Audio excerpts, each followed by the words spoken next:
we have established the existence of a spiritual world, right? Yes. But in your book, page 157, this is one of the key areas I noticed. In essence, man is in a similar situation to what he has experienced in his past lives. Okay? Yes. In his past lives. Past lives, absolutely. So this means that metaphysically, we have lived before. Yes. So the first question would be, have we lived as the same people we are, or we have lived as different people? I ask that because that's the first layer of that question. Yes, can I answer that question first? Yes. Hey wadau maze, this right here is another one of those episodes tunaambianga approach with an open mind. So everything about matter is the opposite of that which is spiritual.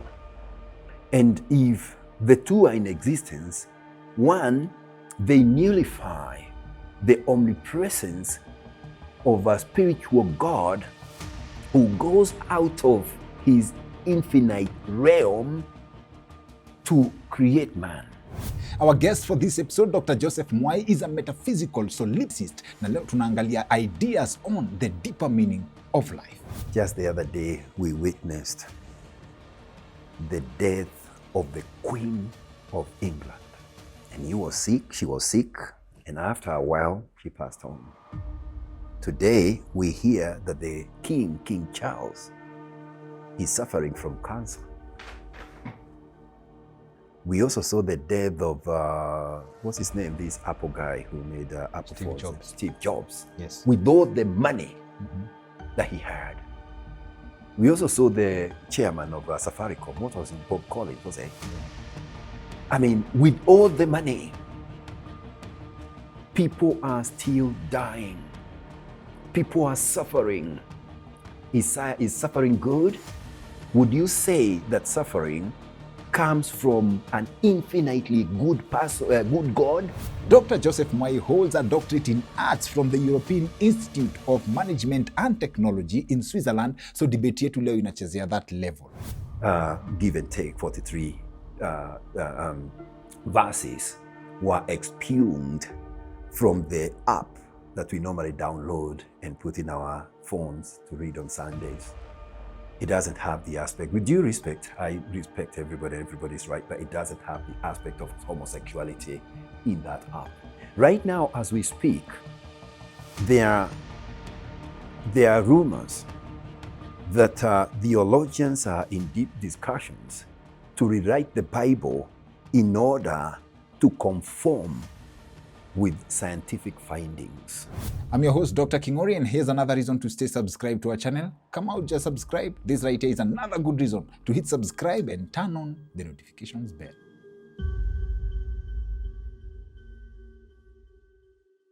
We've had very many authors on the show. Yes. So this is the first episode we are doing with a backup. Okay. A backup of the Holy Bible, just in case. Interesting. Just to check. Yes, indeed. And now, I think what strikes me to decide to come up with a backup of the Bible is I'm in the process of reading the book. You know, we had planned, like I knew you were coming back to the country in 2 months. Yes. So I had spaced myself to read the book by the time you're coming back. And then it happened for good reason. For good reasons. It came sooner than we were planning. Absolutely. But niko rada kidogo. Sawa. That means I've backed my knowledge with also some of the videos you're doing on your YouTube channel. Yes. Which have been there, and I'm like, sometimes I marvel at the knowledge hidden in YouTube channels that people have not discovered yet. It's amazing. So there's one video where you explain the origin of the Catholic Church and Christianity. Yes. How they even come to coin the phrase Christianity. Correct. Absolutely. Please break that down for us to Kifungua story. It's a very interesting topic, and it's a very interesting area. And I think one of the challenges that we have is that we are just believers, just as the word or the term insinuate, believe. Now, that means that we don't do a bit of research. We don't try to understand a bit more, and therefore we just accept what we have been given as the gospel of truth.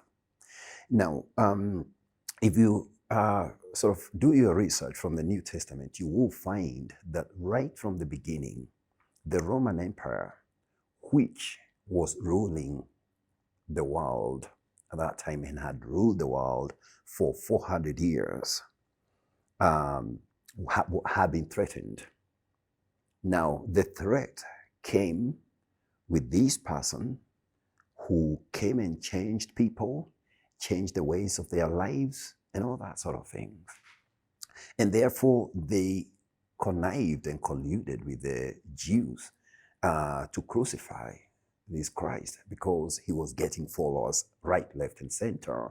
And that implied anything could actually come out of it. If you could turn into politics, then the whole world, because the gospel was spreading throughout the world like wildfire, would then sort of, he would rule the whole world. So they crucified him for whatever reason. After a few days, he rose up, showed himself, as it is reported, to the disciples, and then ascended to heaven. But before he did that, he promised his followers that even before some of them had seen death, he would be back. And not only will he come back, but he will come back and take his church that is now spreading like wildfire and rule it for 1,000 years before taking it back to heaven. So what would you think the implication was with the Roman rule? They felt threatened because if this happened, and he's actually talking of possibly a few years, then it means that the Roman rule that had ruled the world for over 400 years was coming to an end. And that is why they started now to persecute what was regarded as the people of the way, as the faith was called. They would persecute them, but the more they persecuted them, the more the gospel grew. Then another thing was happening. This was happening in Rome. It was happening everywhere in Greece and all over the world. So what happened is that the same gospel, or the same people that are spreading this gospel, were now motivating people, and their adherents would then go and sell their properties and bring all the money to the church, which means that they did not pay taxes. Then they used to congregate every day to listen to this new doctrine, which means that they didn't want. And therefore, this was affecting the economy of the Roman Empire. And that is why you find that even after failing to neutralize or to finish this religion, they look for someone who had a strong zeal for his God, who is a criminal, who was a murderer. And they gave him a certificate to enable him to go and annihilate and kill all those disciples and their followers. And this is Saul. So it's not until he is met along the way, as the story goes in the Bible, by Jesus in spirit and actually changed him. Okay? So that is as far as it goes. Now, the Romans, upon trying over a period of around 300 years, they realized that no matter what they tried, the gospel was spreading. And mark you, all along, when they are persecuting these leaders, they are destroying their books as well, which has the implication that most of the books in the New Testament are not from the original authors, but were written by third-party people. So this is now where the Roman rule sits down and think, well, if you can't beat them, join them. And therefore, they now realize that the best way to control this religion, and they must have consulted widely, is to join the religion, take it over, and be able to control it. And it's after that period that we find them taking the purported books or manuscripts from the writers and putting it in one book that they called the Bible. Then, in order now to make sure that people work so that the economy can continue to grow, they go back and they tell the people, now this same Jesus this is what I usually think, has actually told us that he doesn't know when, he's not sure when he's coming. So he has decided to choose one person as his earthly ruler or leader. And this is the emergency of the papacy. They then Christian this religion. As I said earlier on, the followers of this new faith were called the people of the way, because the religion had come to show people the way. So they christened it into Christianity. And then they told people, now, because we don't know when he's coming, we will choose one day when you can congregate, and he will be giving sermons to this one person he's choosing, and that sermon will be brought to you all over. And that is the beginning of the papacy, and up to date, any sermon that is being read in Rome at the Vatican will be, on each particular Sunday, will be read. It's the same sermon that will be read throughout the world, even in the very remote areas. Okay? Then they told them, it's okay to sell your stuff. If you want to sell your property, it's okay. But Jesus doesn't want all the money. He just wants a tithe of 10%. And if you feel a bit generous, you can actually do a bit of an offering. The reason for that was to enable them to tax the 90%. Okay? So that way, again, they managed to get their way in terms of people getting to pay taxes. Then they regarding the time, or the time that Jesus told them they could congregate, they chose for the people one of the days that they used to worship their idols, the sun god. And this is where we have the sun day. Okay? So literally, this is the emergency of the Roman Catholic. The first church was from Rome, which is the Catholic Church. So this is now the emergency of the new doctrine as we know it. Yeah. So left to their own devices, Christians would be going to church from Sunday to Sunday. Left to their own. There are others who still do, but I'm saying like universal devices. Yes. What I believe in is that the doctrine that Jesus brought from a metaphysical perspective is not the doctrine that we read. For one, we've heard that most of the books in the New Testament were written by third party, and this is something that is in the public domain. You've actually you wrote to someone about to the Vatican. Yes, in one of my videos on YouTube, I would call on the Vatican to release the manuscript, the original manuscripts written by the disciples and the apostles, so that we can verify and be able to confirm that what we read in the Bible is what was written by Paul, is what was written by John, etc. Okay. And then I put my my question in an app called the Quora. Okay. The Quora is a platform where you can ask any kind of question. And I asked about that. And I was trying to use any means to reach to the Vatican City. And this is something I've documented very well in my book. This professor emeritus, I think he was from Belgium, if I'm not wrong, wrote back to me and told me that what I was asking for, I could not get. And I asked him why. He said, because the books were annihilated. They were destroyed. So literally, when I then did more research, I came to find that that is now the reality as we have in Google. Okay.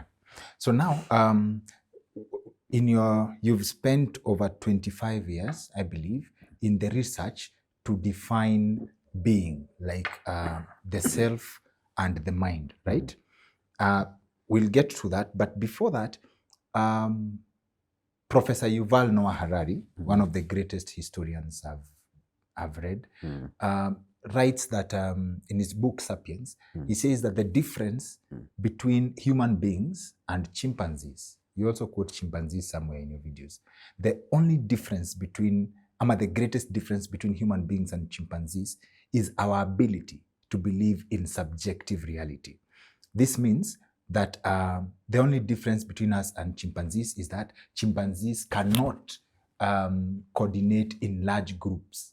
as we do, right? Yes. I think they can't go beyond 150. They can't go beyond a group of 150. Even us, your maximum limit of people you can connect with is 150 people. But the difference comes in the ability to believe in subjective reality, one of them being religion and another being money. That's why you'll find if I identify as a Christian, I can relate to a Christian in America who probably does not know me, but because we profess the same faith, we could feel like we have something in common. Correct. So we can identify as, oh, we have 6 billion Christians. We have a form of identity. Yes. The belief in money, like the dollar, for example, I can pay you in dollars because you believe in the dollar and you know someone else believes in the dollar. Yes. So when you look at religion in this context, it means it is a tool for the balance of civilization. But when you look at religion from the example of how the Catholic Church comes, it comes across as a tool of control. Right? Yes. Where is the balance? Now, to begin with, as relates to the sort of a comparison between the brain of a human being and that of a chimpanzee, the similarities are very striking. For the brain of a chimpanzee weighs around 1.5 kgs, can fit the palm of your hand, and so is the brain of a human being. The only difference is our ability to process thought. And that's what you're explaining.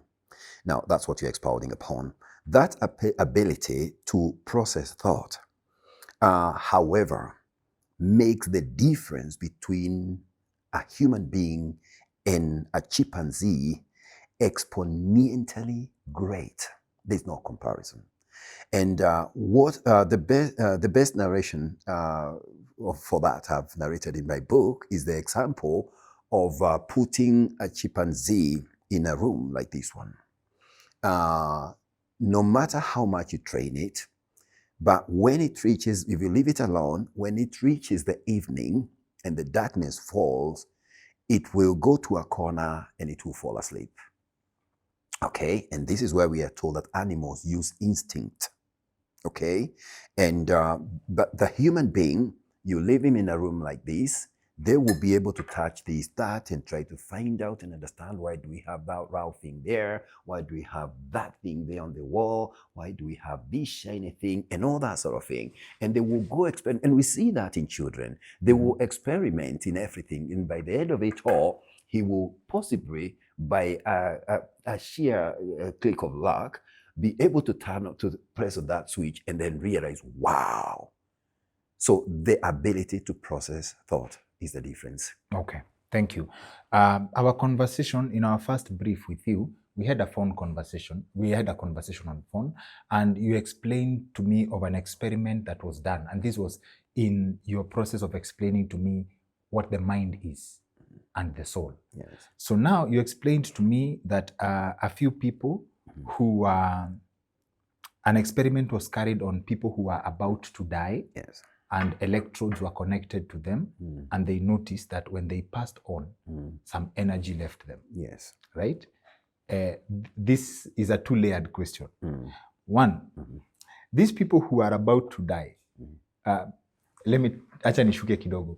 These people, this is a selfish question. The people who are about to die, kwani they don't believe in miracles. They don't believe like something can happen and then they would get healed. Kwanza, on that. Like, how do you identify people for such an experiment?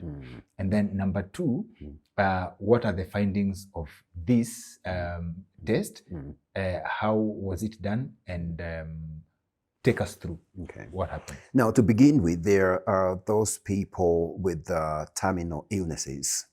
And I find our way of understanding life and death is slightly sort of different from the Western way of understanding the same.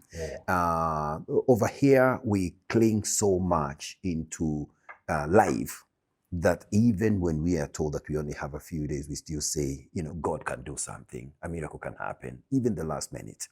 And it's similar to what you see with the elderly people when you ask them, or when they are asked to write a will. and they think, are you trying to send me to an early grave or something? Yeah. So there's actually that disparity. There is that difference.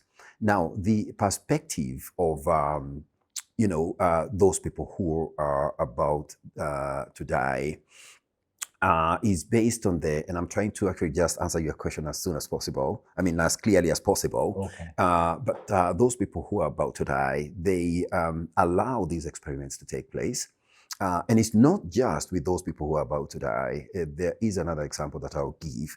But they once they've allowed experiments to be performed on them, it has then been observed that there's a burst of energy through electrodes and machine. It shows that there's a burst of energy that appeared to leave the person.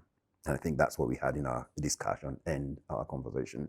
But there's also something else that is happening in the Western civilization or the Western world, where we have a technology that I have also mentioned that in my book, a technology where people are being, people with diseases that has no cure presently, are being frozen. I think it's called cryogen, are being frozen at minus 192 degrees centigrade, and they are kept.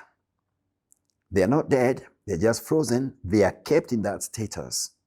And a case in point is a British girl who several years ago, the mother had to go to the court, and the court allowed for that to happen, and it was documented in the Daily Mirror newspaper. So it's something that you'll be able to find in the internet. So that is, the purpose for that is to sort of hope that by about 50 years or whatever period of time, a cure will have been found. We've also heard stories of people who volunteer to do the same in order to come to find out how advanced technologically the world would have become over a period of about 50 years. Isn't that what you've accused us of, clinging to life? What spells clinging to life than being frozen for 50 years till they find medicine? Obviously, everybody wants to live for as long as they can. And it's very, very important for people not to lose hope anyway. So my sort of point is not to discourage people from losing hope and being strong and trying to do everything possible to remain alive. My example is based, it was an example based on the differences. Why some things are happening here, why other things are not happening on the other end. Basically, say for example, someone has a terminal cancer of the lungs, for example. And I know that's not a very good example to give about someone being in that state, but hypothetically. Yes. And that person is told, by tomorrow, 2 o'clock, you will die.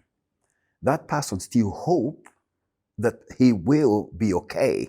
But when the hours get close, he says, okay, fine, if a miracle happens, I'll be fine. But if it doesn't happen, I give you permission just 1 hour before or a few minutes before to put those electrodes and to actually do experiments. Thank you. So what now becomes of that experiment? Now, what becomes of that experiment is something very, very important. It's actually similar to the sort of particle accelerators that we have in Europe, and I think we have one in Switzerland that runs several kilometers, where they do experiments. And I remember several years ago, one of them was conducting an experiment to collide particles called bosons at speeds of almost the speed of light, over 99% the speed of light, so that they can break them in order to see what they are made of inside. And that's when they discovered the quark that we talked about earlier on. And therefore, that enables them to advance. And similarly or likewise, this experiment of a person who is about to die. Okay. Yeah. Just for context, a quark is another unit broken down of an atom. You see, a quark is basically believed by physicists to be the building block of all matter. It is the final particle that is not made up of other particles inside it. A quark is believed to be made up of energy in its most pure forms that are in forms of, that are contained in form of pockets. Although I have critiqued that in my book, and I have raised questions of serious concerns regarding that part, but that is what a quark is. It is purely what everything, according to science, is made up from, including your flesh, including matter, including a stone, including plant, including everything, the stars, name it. You know why it's tempting to believe in that theory of a quark? Why it's tempting? It is so close to the concept of cell differentiation, right? Yes. Human beings, you start as a unit, as one cell, right? Yes, yes. So, and after fertilization takes place, the cell divides, Yes. and as the differentiation comes, That's right. cells multiply Correct. as they divide to form different parts. Yes. To form the intelligence that forms the fingers is from the same cells that other cells multiply and divide to form the eyes, the hair, yes. Sindio. And then another experiment was done where they took a layer of the skin of a tadpole and they took a cell from there and then used that cell to do fertilization, and the experiment was successful because it did the division and cell division and multiplication till it formed another tadpole. Yes. Absolutely. And a lot of experiments are happening today as the world continues to advance and evolve. But I think what is important is the perspective where the aspect of matter, which is what we are talking about, now forms matter and spirit, which is my metaphysics, forms a dichotomy where they separate. Now, on the basis that, according to science, that energy in its most pure form is omnipotence, because it is energy in its most pure form, so it is all-powerful. Then they also believe that that energy feels everything in every way, which implies that it is omnipresence. They also insinuate that that energy is omniscience on the basis that it knows what other energy to form with in order to form the different kind of sort of quarks to make the different kind of matter. Sawa. So to in the most basic form, the most kienyeji explanation, in the quark theory, this glass is a piece of matter, right? So if we break it, and then we take the pieces and continue breaking them to the smallest particle, right? To the smallest atom that constitute this, right? We will find quarks inside the smallest version. So in a sense, that's exactly what it is. In a sense, what it implies is that this whole glass, this whole book, this plastic, this wood, this stone, this body, this star, this planet, they are made up. By the end of it all, at the end of it, the basic fundamental constituent or constituents of everything is that quark in everything. So that is what it implies. You know why it's also interesting? Because when you look at the human body, we see meat, right? But these are compounds of carbon and other elements. Basic chemistry. Right? I also interact with another concept, and this was very interesting for me. When people get buried, vile wanasemanga ati soil returns to soil, right? And then you become soil, right? And you become nutrients. Someone comes and plants a banana there, right? The banana roots will consume the person was buried, right? And then it becomes part of the compounds that form the fruit, right? So, and chances are when you take a banana from there, you could be eating your grandfather. Correct. In fact, that description explains, and I think this is what science is trying to sort of, the role that science is driving us. That explains the saying that matter, is it energy? It's never lost. Energy cannot be created nor destroyed. And this is the energy now, the constituent, fundamental, basic particle. This is the energy in the quark. It cannot be destroyed and it cannot be created. But the most interesting thing is that science does not tell us what energy is. It just tells us what it does. Similar to religions, similar to other subjects, they don't tell us what intelligence is. They just tell us what intelligence does. The same thing applies to mind. If I asked you what mind is, if you asked even a doctor, they will say it's a part of the brain, but that's not the question. What is it in itself? So what metaphysics, and this is the essence of the entrance of metaphysics, to be able to pick up the pieces from where science falters and take humanity to the next level of civilization. Now, without deviating too much, my theory in this book connects the emergence of 3 particle elements, in fact 4 particle elements, that were believed to have been there from the beginning as found in the Big Bang Theory, and before the Big Bang Theory as found in the inflationary theory, or inflationary period theory. Now, those 4 particles emerge from somewhere, and science does not explain us where it emerged from.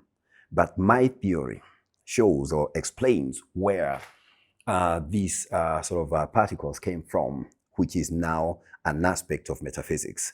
It is an aspect of abstract reality, or the reality of the unseen, like the reality of mind, which is unseen, but we don't sort of doubt that there is mind, like the aspect of intelligence. We don't doubt that there is intelligence, etc. So now, to tie, you say there's we digressed kidogo when we introduced the concept of when the electrodes were connected to people who are about to die, and we were looking for the findings of this, and this was sort of a confirmation of an existence of a world. Allow me to use that, a world beyond what we see, right? And then you have different definition of realities. In fact, you've told me that there is different definitions of reality, right? Can we define reality as you explain the world beyond what we can see? And let's hope to find out if we are really here. Okay. Yeah. In fact, when we come to the to that point of reality, what is reality? And this is this consists of the inception of philosophy, because philosophy is about critical thinking. Philosophy questions on reality by asking, what is reality? What makes you and I think that we are real? Or what makes you and I think that we are not in a dream state of mind? And that is in relation to this realm of existence. Now, the reality itself is an aspect, is actually a quality of something else. Reality is a quality of existence, okay? There cannot be reality without its existence. And equally, there cannot be existence without the reality of that existence. So the two are synonymous. But then we have that term that is very critical. And I usually see, or rather, I usually sort of imagine the two terms being across each other, where we have reality and existence here. And they intertwine, but they require something else. They require, sorry, let me use my glass. They require truth, because only truth can confirm the reality of existence. And only truth can confirm the existence of reality. But the question is, according to my metaphysics and according to this explanation, what then, as your question sort of implied, is reality? Now, reality is not tangible. It is not physical. It is abstract. It is what a religious person would say spiritual. But reality is not an end in itself. Reality is the implication of a process. And the process, for example, the way I've actually given that analysis, I have done something with my mind which has given the reality of that description. And what I have done is that my mind has thought, has processed thought, and has come up with that description. So reality is based on the ability to process thought. The ability to process thought is what gives life or being. But what is being? Being is the ability to say, I am, to know that you exist. Now, being is to be. But how can I know that I am if I am not able to process thought?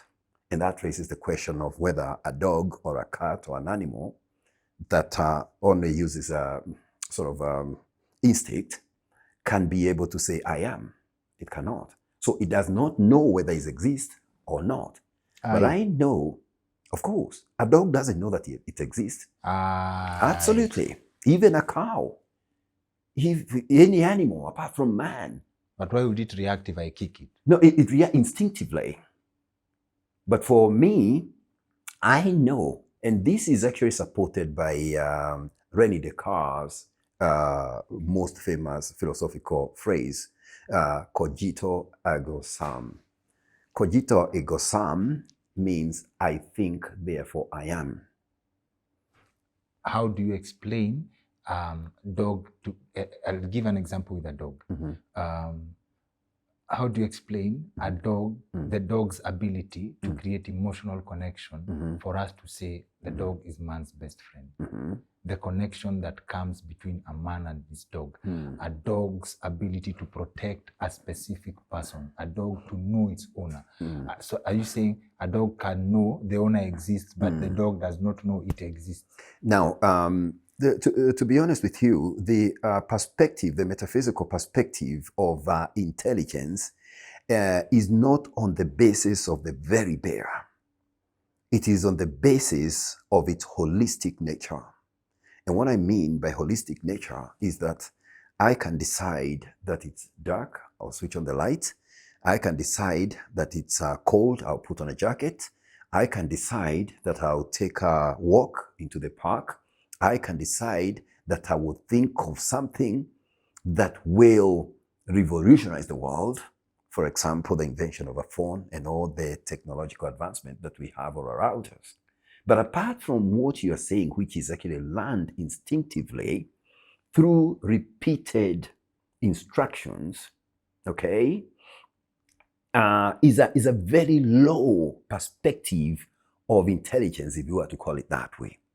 Okay. But more, it is, from a metaphysical perspective, it is more of an instinctive decision or sort of a aspect which has sort of formed into the mind as a result of repeated instructions. And sometimes, because for example, in order to train a dog to do something or not to do something, you put it there and you then give it instruction. For example, if you wanted to learn to sit down, you first of all go to it and you press it at the back and tell it, sit, sit. And then you put a sort of a dog biscuit here. And it now realizes instinctively that there is food. So if you tell it to sit, because you've repeated and you pressed it, so if you tell it, it then tend to understand what you are saying, not through intelligence, but instinctively, and therefore it will sit. And then you give it that biscuit. So every time that dog, you tell that dog sit, it sits down because it expects that it will be rewarded. Not that it can hear English. Not that it can It's hear responding English. It's to like you're bribery. responding, yes. For the voice, what I believe in, for the dog, what I believe from a metaphysical perspective is that it actually resonates with a certain voice and connect it into something that will lead into either something good or something bad. When we were discussing chimpanzees, you said the difference between human beings and chimpanzees is the ability to process thought. And now that comes out for the dogs. Is this to say that in terms of the concept of living, in the terms of the concept of being alive, it's only human beings that have access to the world beyond? And is this to answer the question of whether dogs will go to heaven or not? It's not. It's actually to get us into a deeper realm of our discussions here. Okay. On the basis that, again, as we started earlier on, I think we were talking before we joined here, where I say that only the I, according to now my metaphysical solipsism, and I explained the definition of the term solipsism as the belief that only mind is in existence. Okay? Yes. So from that perspective,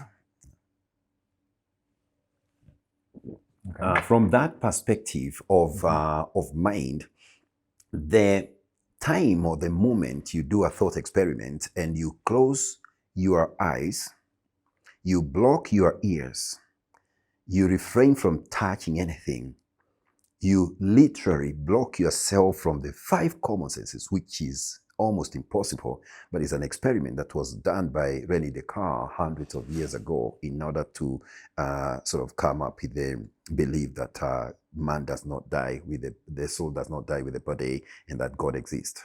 So you close your mind from all those, and this is what we are told, when we want to pray. Close yourselves from this realm. Because in the beginning, we did discuss that the members of the body that Paul is talking about in the book of Rome to be the constitution of the 5 common or corporeal senses. So when you close your eyes, you will not be, and there is silence, there is no movement, there is nobody or nothing that is moving. You will not be able to tell there's a man there. There is another person, there's another thing. You will come into a realm of infinite, either nothingness, but in my situation, you get to a point of meditation. And that is how, from my metaphysical perspective, I do my meditation. But from that perspective, then it shows that only the I, when I say I, when you say I, only the I is in existence. And that rhymes with a holy book called the Bible. In the book of Genesis, where God said, let us make man.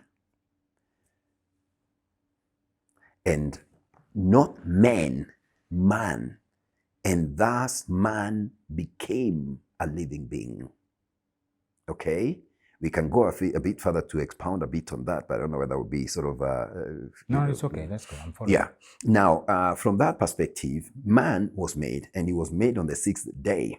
And after God said, let us make man in our image and in our likeness, and man became a living being, he looked at everything, as the story goes, and he said, behold, everything is very good. That is a certificate of completion and a certificate of perfection. Okay? But then we see a difference from chapter 2, where now we see the same scenario repeated, but in a different form, where the spiritual God who is saying, let there be, let there be. Then we see now it's not even God said, let there be, and God said, there be. It's okay, the Lord God now took mud, dust, mixed it with water, molded a body, and put some 2 nostrils, breathed the breath of life, and thus man became a living being. So we are having 2 types of creations, and now all the confusion starts from there. But from a pure solipsism or solipsistic perspective, the belief that only mind is in existence, which mind is abstract, then you can understand from that example of closing their eyes and blocking your mind from everything else, how you are only conscious of your own being in existence. Okay. Now, if we are to go a bit further down on that, according to my theory, the mind of man, which is now the intelligence of man, was made in order for this God, in quote, which is this reality in existence, to have a sort of a confirmation. Because God on his own, without man to acknowledge him, is pointless. Okay. Because it's only him. But then he creates man, and man becomes the truth. Because only man can say there is God, there is no God. There is reality, I'm drinking water. Only I can say whether this is really water, and possibly this person who served me, but no one else here can. So similarly, we are here to confirm the existence of our source, which existence of our source is what my theory terms as the absolute being that permeates everywhere, in every way, in his infinite universal intelligence, which is compared to now what Christians, for example, call the Spirit of God. So literally, then from that perspective, man is made to then represent God, and he's made in the likeness of God.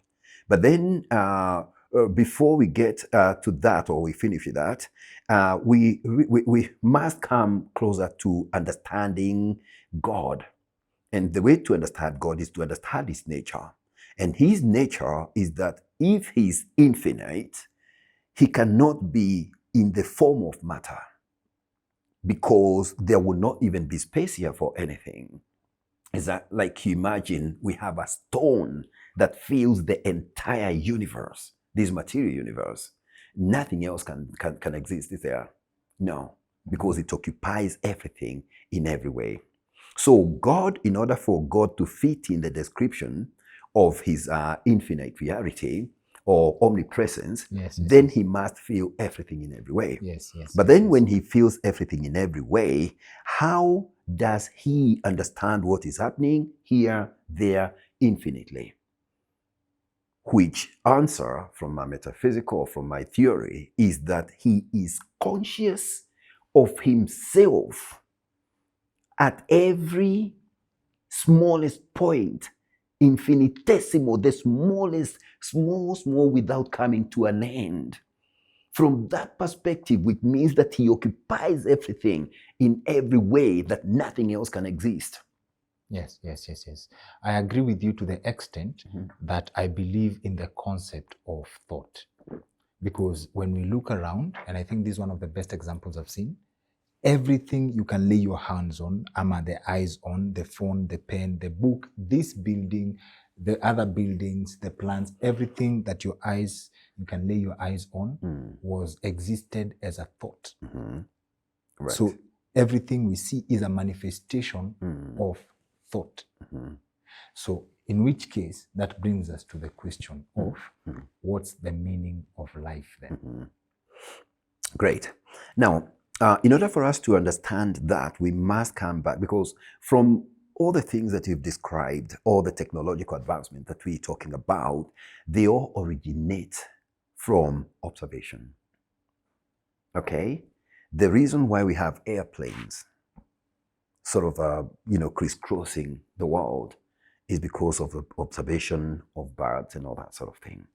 The reason why we have radio is because of observation from astronomy, astrophysics, and on and on and on. So everything that is invented originates from observation. Nothing new under the sun. Yes and no. It's the way we say that sort of energy exists, but exists in different forms. Okay. So we follow this perspective, for example, the introduction of the radio is through astrophysics, is through the study of radio waves, which is the emission of those radio waves by galaxies, by stars, and that sort of thing. And that's what sort of managed to give scientists those ideas. So literally, yes, on that from that perspective. But to come back to my point, remind me the point again. You've distracted a bit. No, it's okay. Yes. Okay, So from that perspective, the aspect of now man, who man is or what man is, we look at it from the perspective of the birth of man and the death of man. Okay. We cannot talk much about the birth of man, although we know the inception. But from the inception, we are actually talking of just from the point of the sperm and the egg. But before the formation of the sperm, what formed, what was there? And you will come to the knowledge or the understanding that again, it is energy. So man, when he is born, he dies. But what is it that dies? And then from a religious perspective, we say the man has gone to be with his maker. What has gone to be with the maker? If this is the man, if the man is the five corporeal common senses, so what is it that has gone to be with the maker? But we can find, if we use the microscope of metaphysics, we can find and we can refine our finding to the extent that we will know what it is that has gone to be with the maker.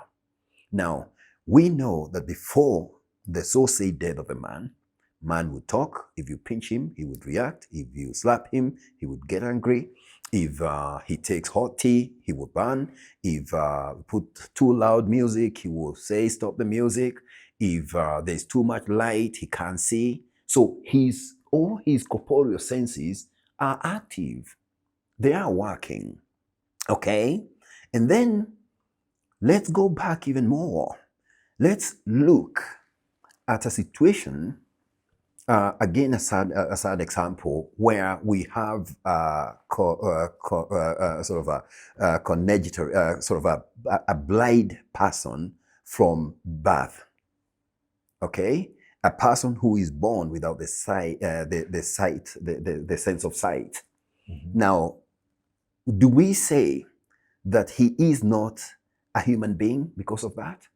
No, we say he's still a human being, but he's less advantaged on the material sense of reality because he has that disability an ability that he doesn't, a lack of ability. Okay? So let's take the same man and consider and imagine, God forbid it won't happen because of that, but let's imagine that that man is born without the sense of sight and the sense of sound. So he's both blind and deaf, and we have seen that. So that man cannot see you, but cannot hear you, and cannot hear you. So he can only touch you, he can only smell, and he can only taste. Okay? So he's left with those three. But do we say that that man is not a human being because he's lacking these two functionalities? Again, the answer is no. Okay? Let's go further and say, give an example. We say that he cannot smell you and he cannot taste you. Yeah, let's first use one of them, and there's a reason for that. Let's use the one that, say for example, he cannot see you, he cannot hear you, and he has no sense of touch. There's a story given of a child who was born without the sense of touch. And at one point, the mother was making chapatis, and she was rolling the chapatis there, and the pan was on the fire. And that child actually sort of put the hand on the fire to talk to the mother. And the mother started smelling the smell of meat, only to turn around and see that the child is burning himself because he has no sense of touch. There are other people who loses the ability to, the sense of touch. They are called wobblers.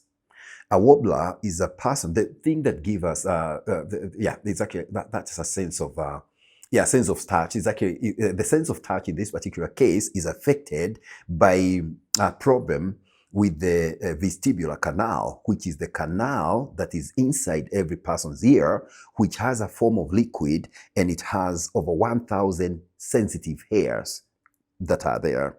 So when you when you want to bend, the liquid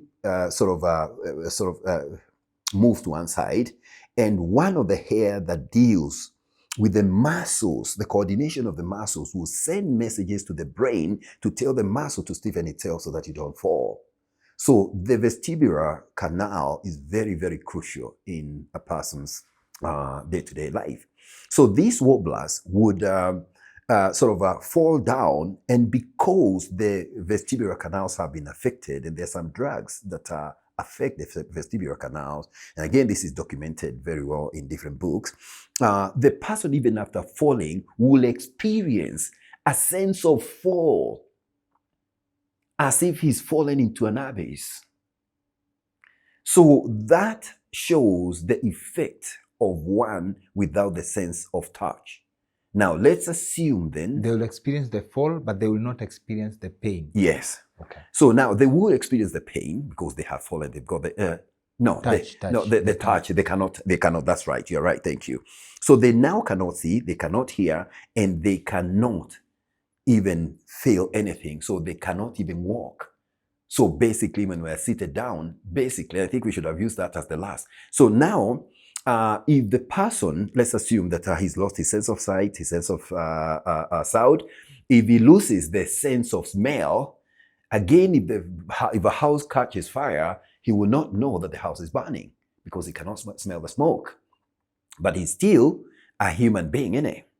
So if he loses again now the sense of taste, he won't even know that the tea has sugar.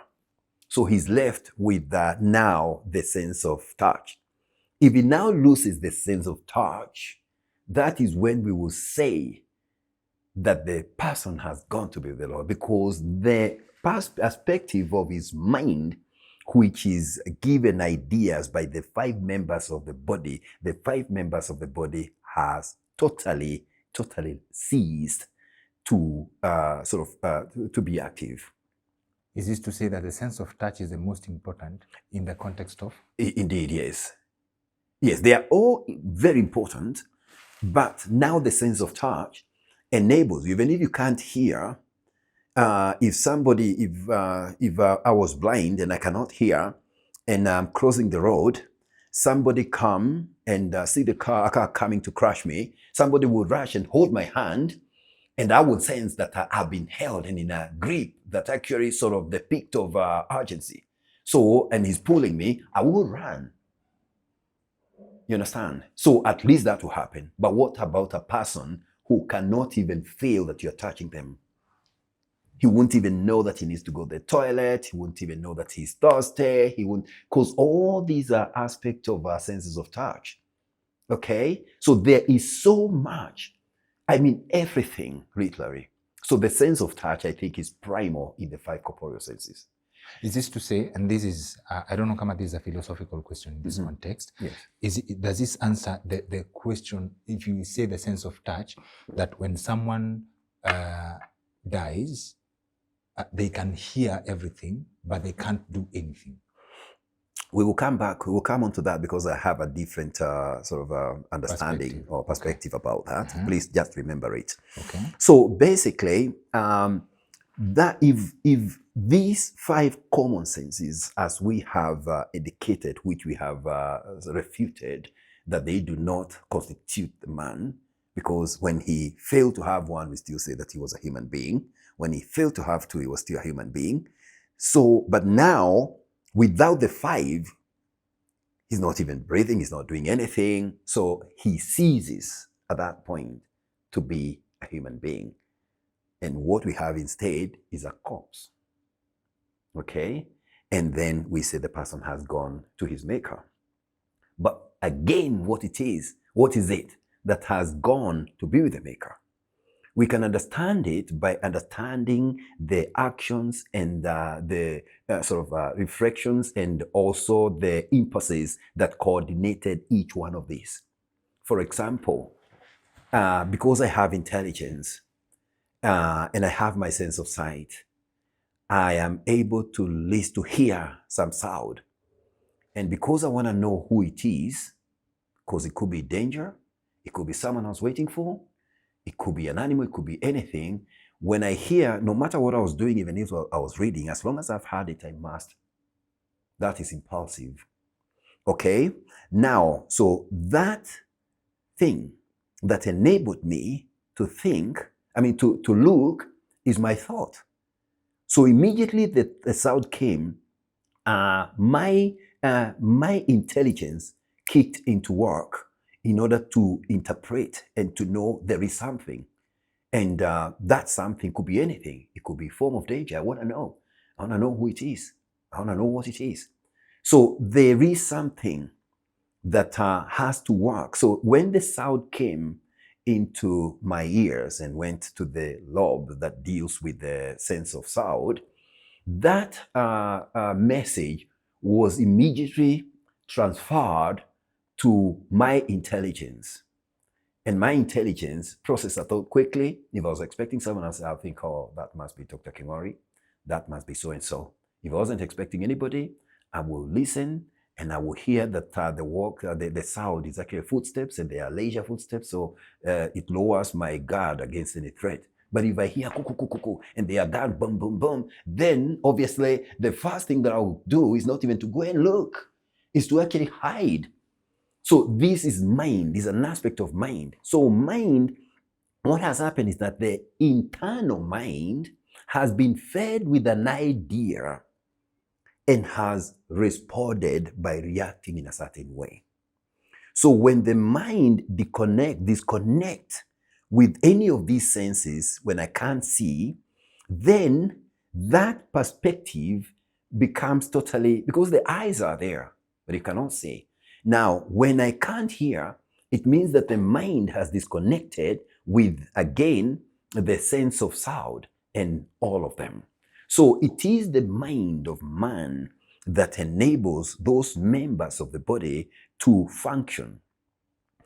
Again, when you come on the other side, that is from a material perspective. When you come on the other side to the aspect of discoveries and invention, when, as you said, someone think of a new invention, for example, a time that we did have phones or mobile phones, and someone thought about it, that was actually the work of internal mind. Mind was hiding ideas, not externally, because there were no phones prior to that, but it was hiding ideas elsewhere. And from what my theory says is that the mind of man is usually stationary. It does not sort of originate thoughts, but its work is to hide ideas. And it can either hide ideas of external senses, or it can hide ideas of internal senses. Look at people that we call geeks, for example, or geniuses. And I'll talk about Albert Einstein in the speed of light theory. A genius will actually stay in a room, in a house. You don't see them walking everywhere like everyone else, going in to see friends, every time and that sort of thing. They are bored in the house. Most of the time, they are actually in there doing their work, thinking and all that sort of thing, working up with ideas until one day they invent something. And we call these people geniuses. Okay? But where did that idea come from? Look at a phone, for example. Before the mobile phones, there were no phones. It's not that this man went to the moon or to Mars and actually saw them and said, wow, I'm going to come and create something like that. So it's something that he got somewhere. So man originates, and this is now the perspective of the reality of existence. Because existence in itself must be the only reality there is. We can never say that non-existence existed, because that will form an oxymoron. It will form a contradiction, because non-existence cannot exist. So we can't even fathom such a statement. Okay? So because of that, the perspective of existence must be infinite and must be eternal.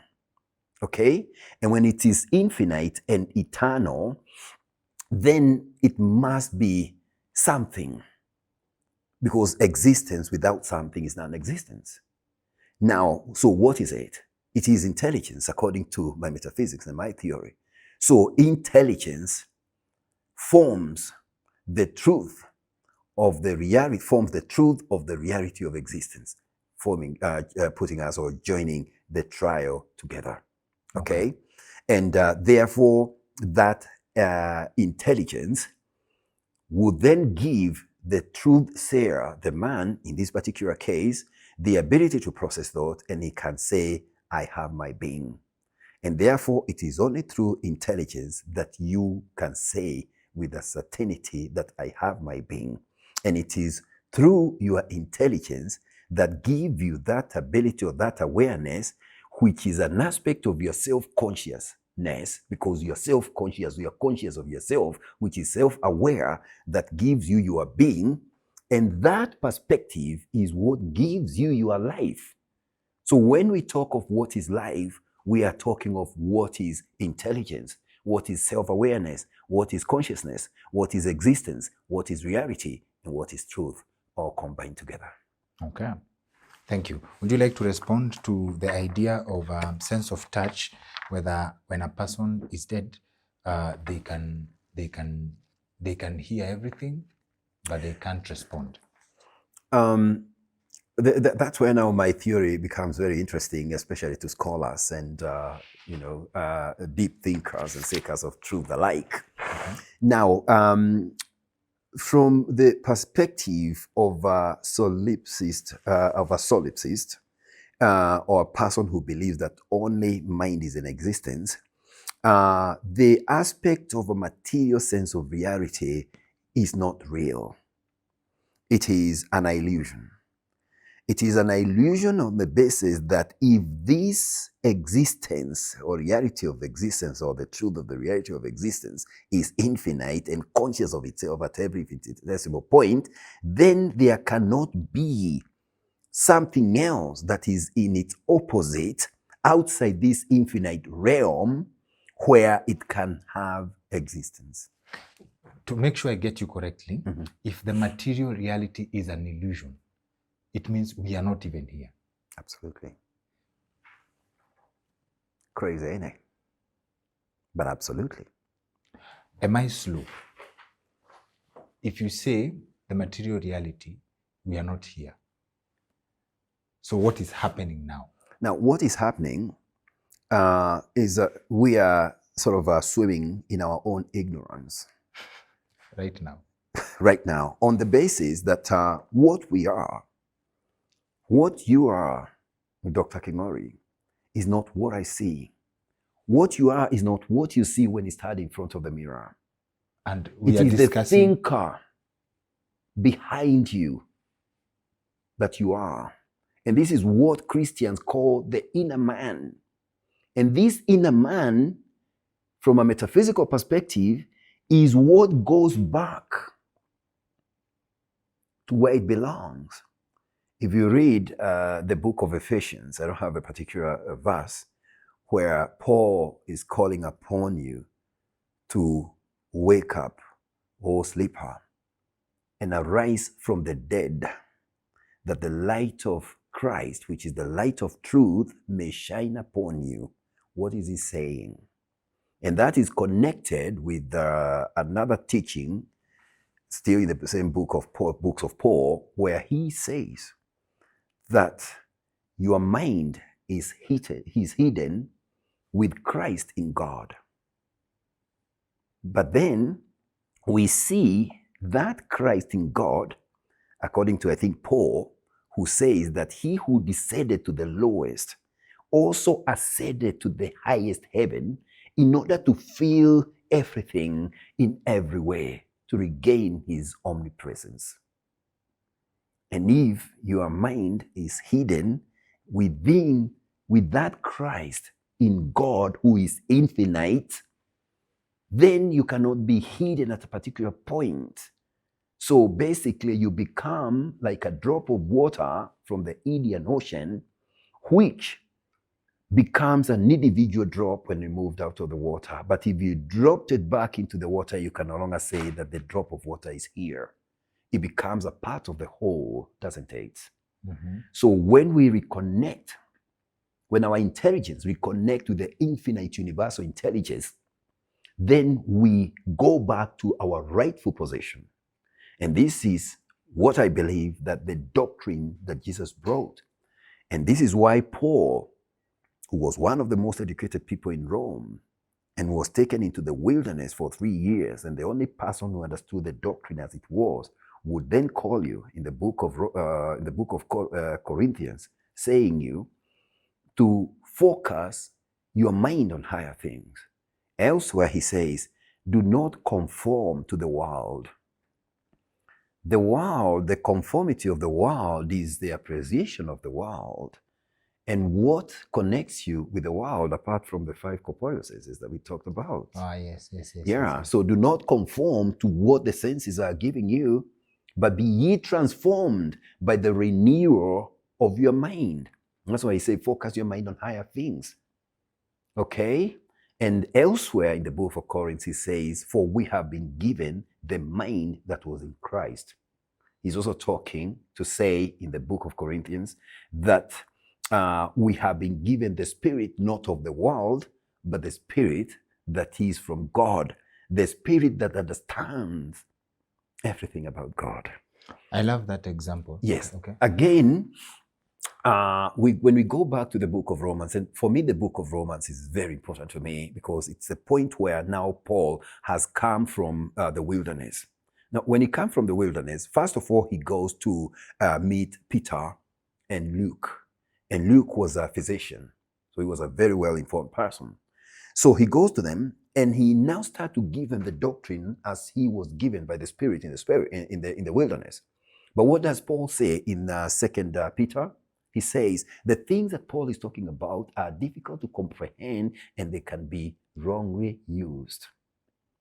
This is the doctrine that Paul is giving them. So what does Paul do from there?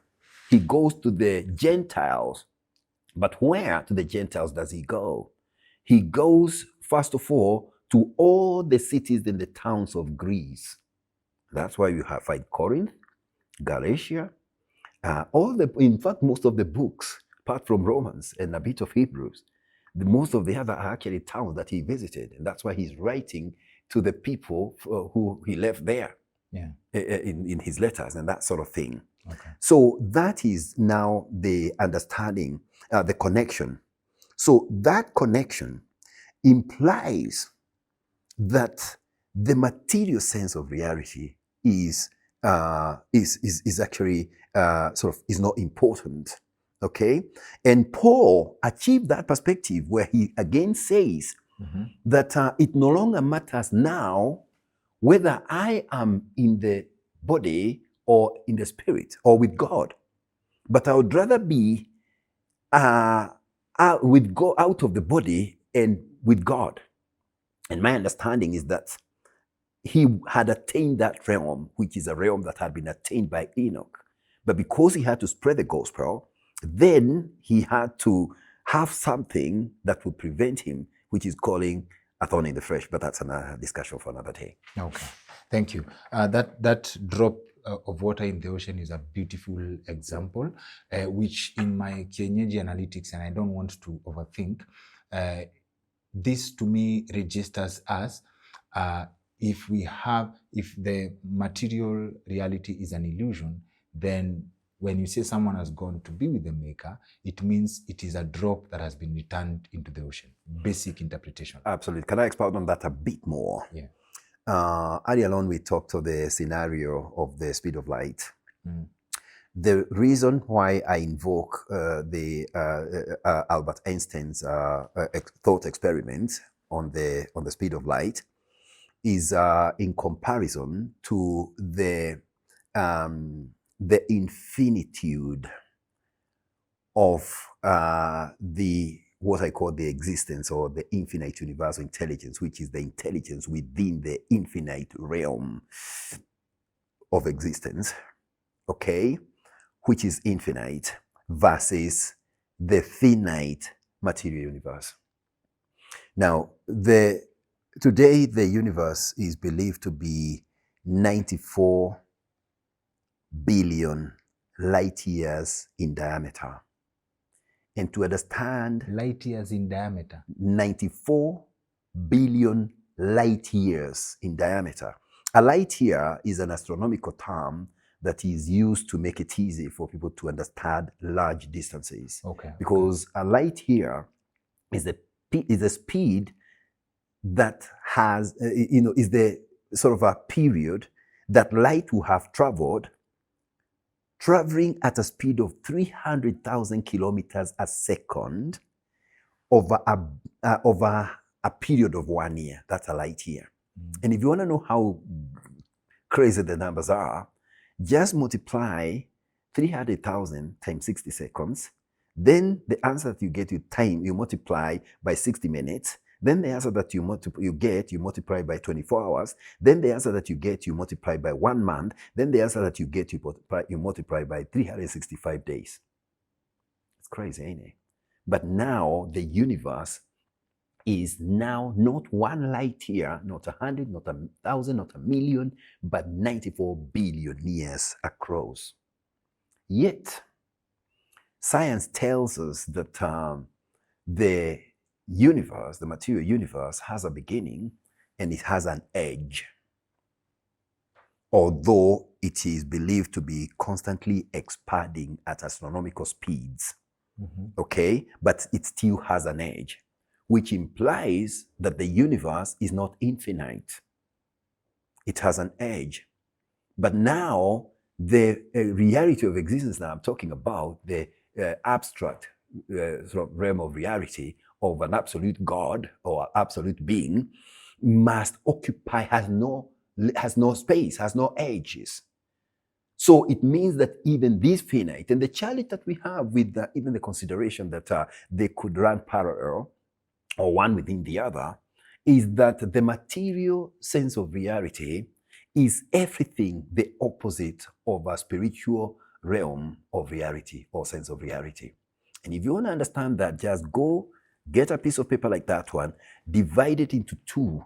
On one side, write matter, representing material, and the other spirit. What is matter? Matter is temporal. What about spirit? Spirit is eternal. Matter is finite. Spirit is infinite. Matter is mortal. Spirit is immortal. Matter is corporeal, it has a body. Spirit is incorporeal. So everything about matter is the opposite of that which is spiritual. And if the two are in existence, one, they nullify the omnipresence of a spiritual God who goes out of his infinite realm to create man. You understand? Totally. But then you would have to read my book to understand how and what happened in order for man to fall.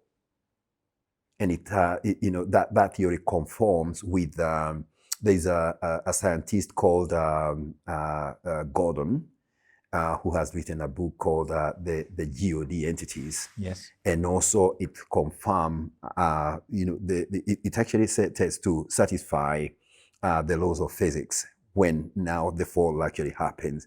But before the fall happens, it answers the questions on how Satan could be deceived by space and time. Yes. It also addresses on how God could not know that, or if he didn't know that, and why he would allow it to happen, etc. My book explains that.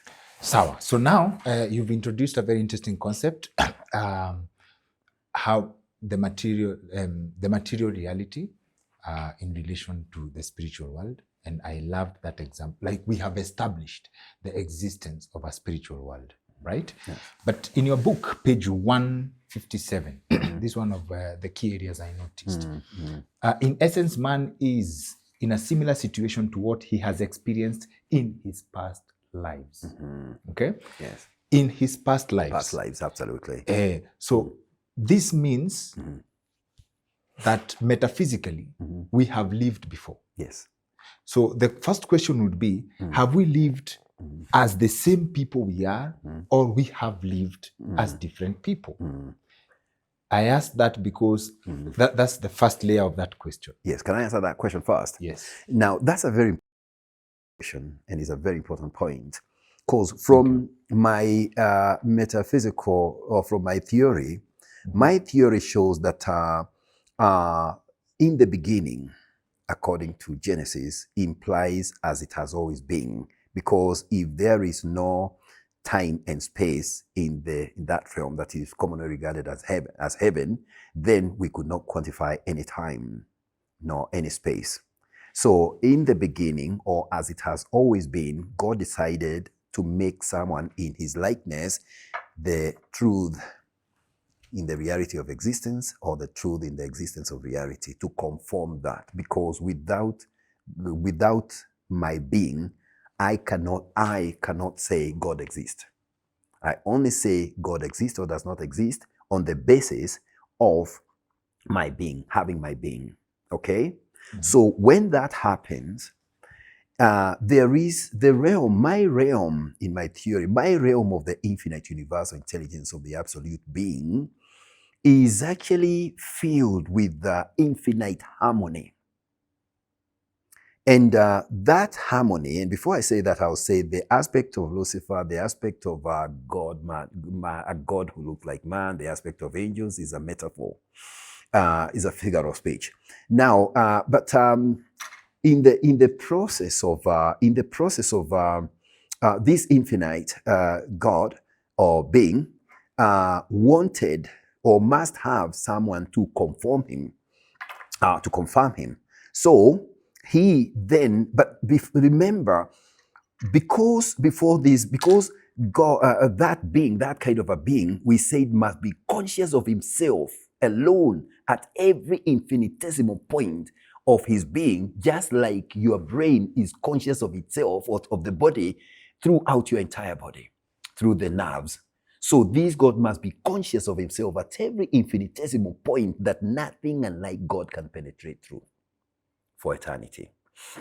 But now, for him to even say, let us make man, he deviates or diverts the attention of his self-consciousness. But immediately he does that, man comes to be, because every thought of God is actually has life. So immediately man comes to be, and because he has to be made in the likeness of his maker, he sits on the throne and actually becomes conscious of himself at every infinitesimal point of his being in the likeness of his maker. But because he cannot be his maker, the self-consciousness, infinitesimal, those points sort of fathers apart, a form of a weakness. And when they fathers apart, their illusion or delusional time and space thinks that they have found an opportunity to come into existence. And then immediately, because Lucifer was second in command, they convince metaphorically Lucifer that God has lost it, take charge. And seeing the way things have actually sort of become, surely he's not conscious of himself at every point of his being, he believes in the lie. And that's the failure. But because this takes no time at all, I don't know whether you know of an hourglass. Yes. It's called an egg timer. If you put like fine sard, because it's like an 8, very thin at the bottom. But if you put a sard, half of it at the bottom part, at the bottom barb-like part, and then you put it upside down, immediately you have put it upside down, the sard starts to go in such that there is not a time that the bottom part did not have sard, as long as it is the bottom part. So God, in a sense, immediately man's come into being, he becomes conscious of himself at every point of his being. And now because he has come into being, God comes back and takes his position again, okay? Takes his position again and cleans the mess that has occurred. And there was war in heaven, and Lucifer and the angels that he had convinced were sent out of heaven. How are they sent out of an infinite heaven? unless they are sent into an illusional place, a delusional place. And this delusional place is somewhere that whose qualities are everything the opposite of this infinite realm, as we saw earlier on. Umetoa mbali hiyo. Yeah. Okay. Yeah. Okay. Okay. So that is the aspect of now the being of man. Yes. But what happened is that because now God comes and fights the mess, when he's checking Satan through the opening, and that opening conforms with the shortest distance in physics called the Planck distance. And he also confirmed the period that it took conforms with the Planck time. The Planck distance is 10 to the power of minus 35 over meter. That is 0.3401 over meter.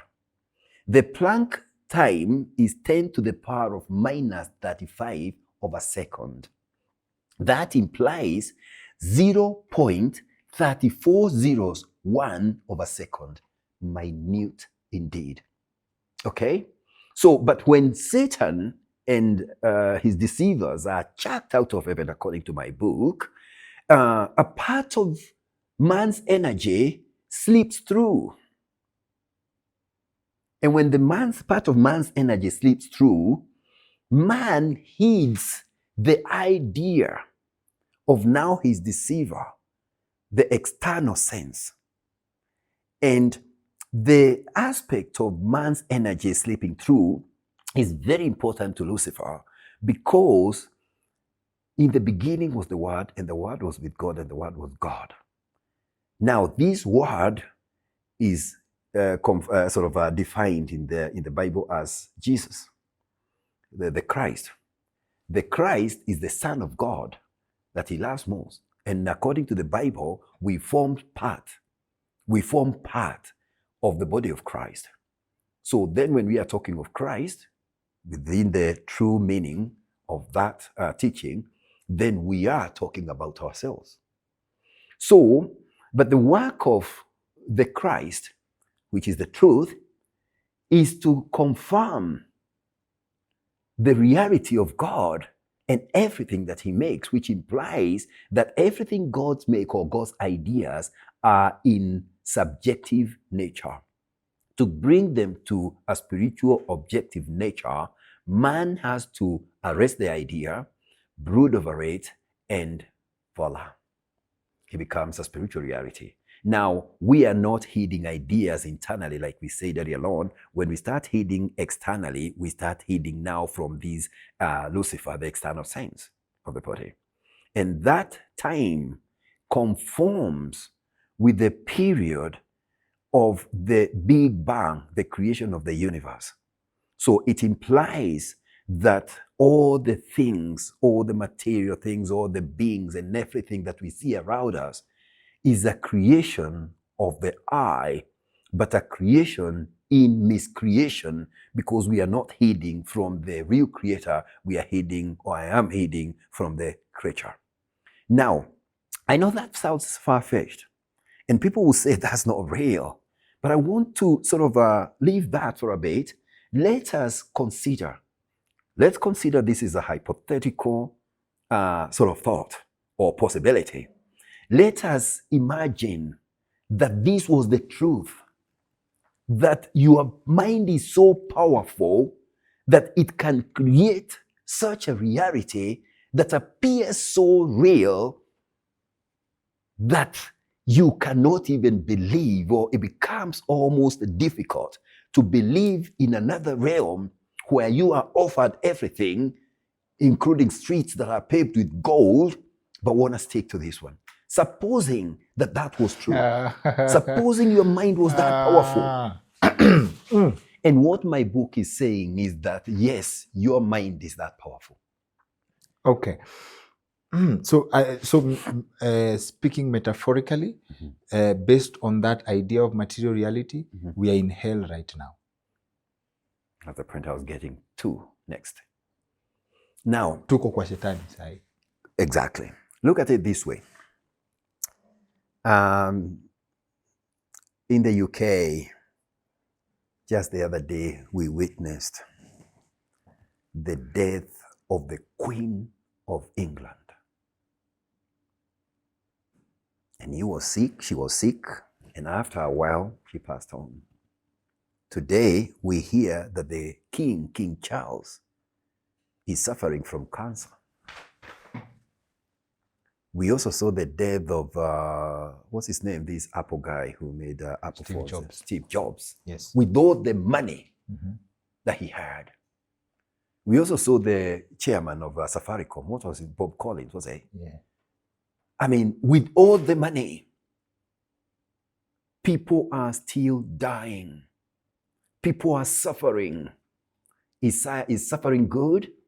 Would you say that suffering comes from an infinitely good person, good God? No.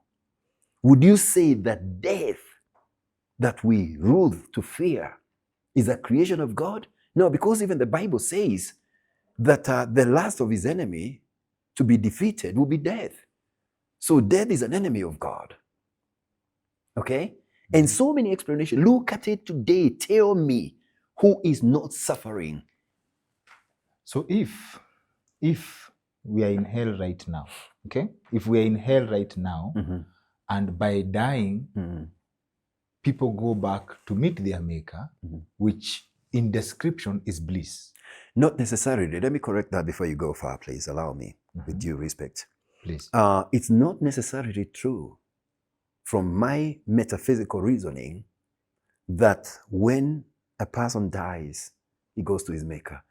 To begin with, the only person we are talking about is the I that fell, that was made, part of it, that fell. And then that was around 3.5 or 3.6 billion years ago, according to the Big Bang Theory, the beginning of creation. So since then, man keeps dying. But because, I don't know whether you've watched a movie called The Edge of Tomorrow. Tom Cruise. Tom Cruise. Yes. In The Edge of Tomorrow, Tom Cruise is an American he's not even properly trained as a military, but he's taken into this country where it has been invaded by alien things, machine-like things, which have astronomical speeds, intelligence, and advancement. And every time they are taken as a group to go and fight these aliens. They go into the battleground, but they are annihilated within no time. But to come back, they have to wake up as if they were in a dream. And they do not remember that they went to combat yesterday until, incidentally, Tom Cruise manages to kill one of the big ones. I think he's one of the primal ones. And its blood splashed on him. And then when he awakes, he remembers. Now, but he keep on going until they eventually defeat it. Wow. Look at the Matrix movies, for example, and many sci-fi movies today, which are telling us that there could be different dimensions of consciousness. Let me give you a prime example to define something of whether time is linear or probably we are in a cycle of Edge of Tomorrow, which could probably mean you could probably indirectly answer the question of have we lived before? A friend of mine was telling me offset. We were discussing dreams. And the dream in context was indirectly. Someone dreamt of something and then it happened. Yes. But in the dream, it was metaphorical. And when it actually happens now, this is like something ukombele. Yeah. Like, let's say you dream of something totally unrelated, but when it happens, you can correlate. Yes. Then after, let's give it a week. Yes. Let's give it a month. It happens and then it registers on your mind. Yes. This is like a manifestation of the dream I had. Could this mean that this is a person, like in the context of Age of Tomorrow, you have lived everything exactly the way it is. So The now mind- your mind is remembering. In fact, the doctrine of Paul is to awaken to who you are, because you are a celestial being. And when you awaken, you will come to find that all this was a dream. And that's when you will go back to where you belong. Let me give you another example similar to what you've actually sort of narrated here. It's a quotation by one of those great philosophers called Zhuangzi. Zhuangzi stated and said, I had a dream, in quotes, and in the dream, I was a butterfly, and I was flapping my wings hither and thither with all intents as a butterfly. I had all the happiness and joy of a butterfly. And it's not until when I woke up that I realized that I was indeed a man. Now that I am awake, I'm not sure that I am not a butterfly dreaming to be a man. What does that tell you? Now, let's go back again to another example, philosophical example of Socrates. Socrates is considered the father of modern philosophy. He's like the one who came with the aspect of critical thinking by questioning and asking his audience, what is reality? What makes you and I think that we are in that state of mind? He said, man appears to, this is in the allegory of the cave as narrated by Plato. He said, man appears to be in a cave, and within the cave, there is a wall before him and a fire behind him. And his image depicted on the wall before him, there appear to be some forces that are more clever than him that are manipulating them. But then when the man looks at those manipulated reflection of his, he believed to be who he really is. So Socrates, through now the narration of Plato, says and advises that the work of a philosopher is to find a way to be able to come out of that cave that he may see reality and see himself as he truly is. Another important point is that made by Shakespeare when he said, there is no right and wrong, but thinking makes it so. Okay, and this falls in line with the biblical in the book of Proverbs that says, what does it say? I'll remember that one. There's another one that says that reality is a product of our imagination. So what we think to be real is the product not of that we see, but of our mind. Yeah, the proverb is, as a man think in his heart, which the presentation of the heart is the centermost part of man, which is his mind, so is he. So as you think, and that's why motivational speakers are telling us, Think and Grow Rich by Napoleon Hill. You can be anything you would like to be by the kind of mental attitude that you allow to dwell in your mind, and that again shows the power of your mind. Now, in my book, I'm saying that yes, we're in a dream, but who we really are, in a sense, are celestial beings. Because if we are made in the likeness of our Maker, one who is spirit, we must be spiritual, without a doubt.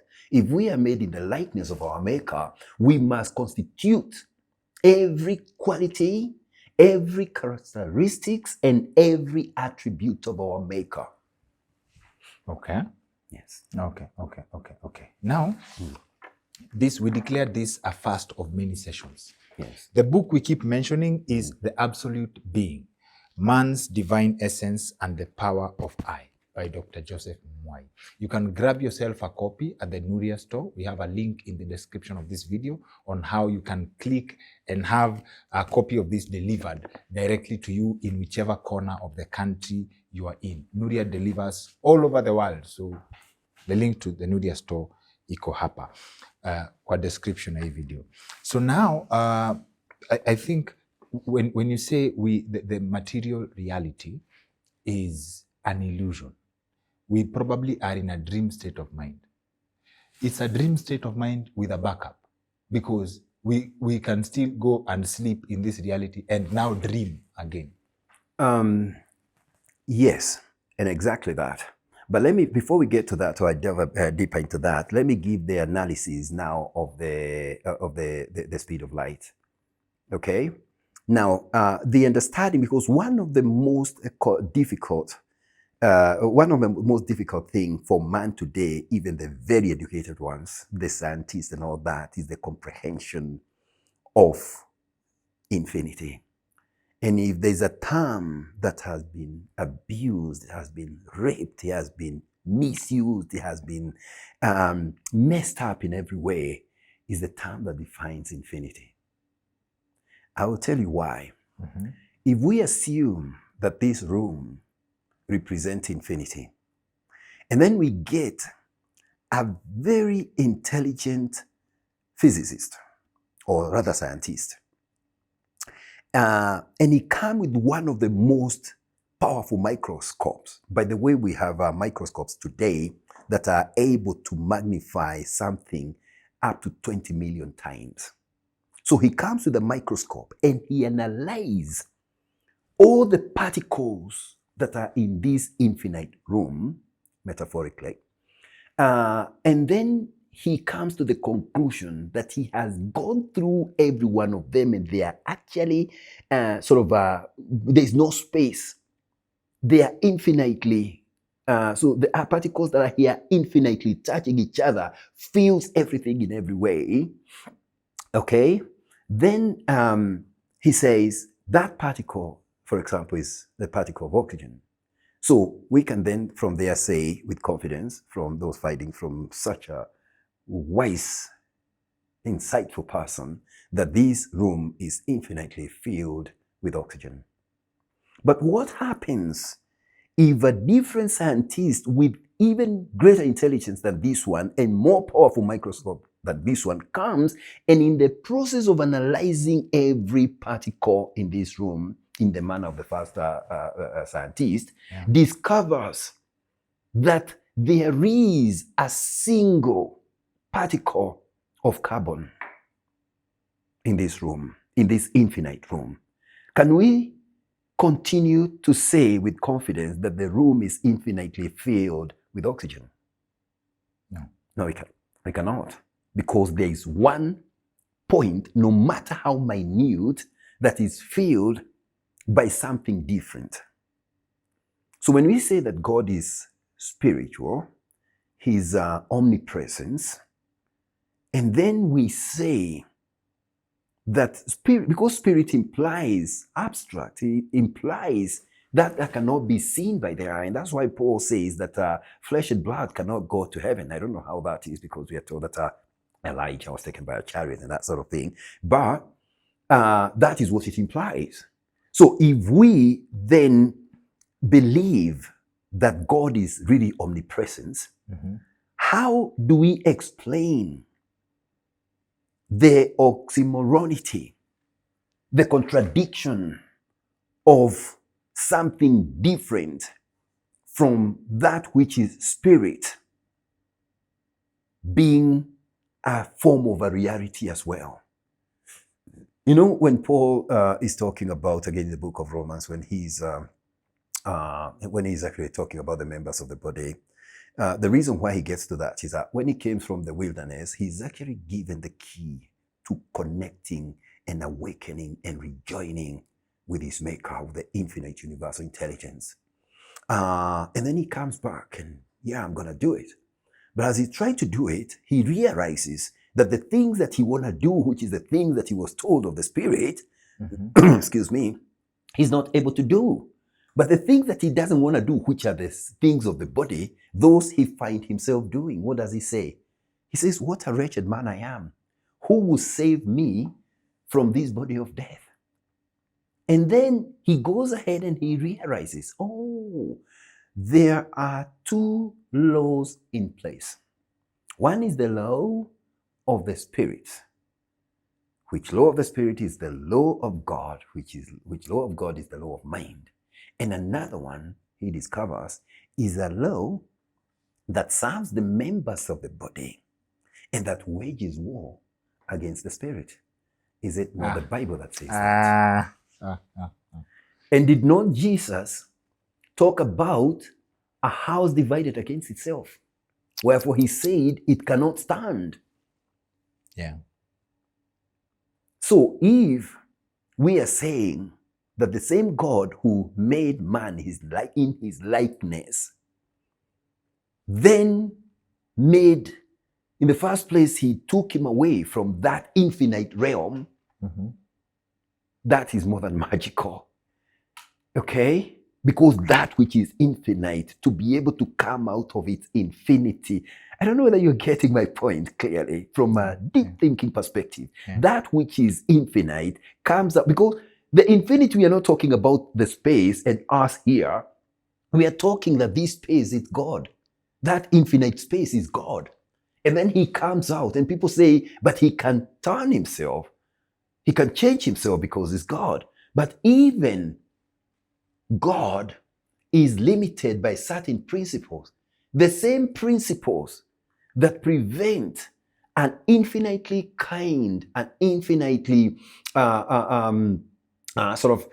perfect, and infinitely holy God to sin. Because he can still convert himself to sinning, can't he? If he has the abilities, like we say, that he can convert himself to be finite to come and create man. Okay? So he creates that man, and then he realizes, okay, he needs a body to enjoy life. But himself, he doesn't enjoy life, but gold and silver. His heaven is paved with gold and that sort of thing, but he doesn't have a body form because he's spirit and he's spiritual.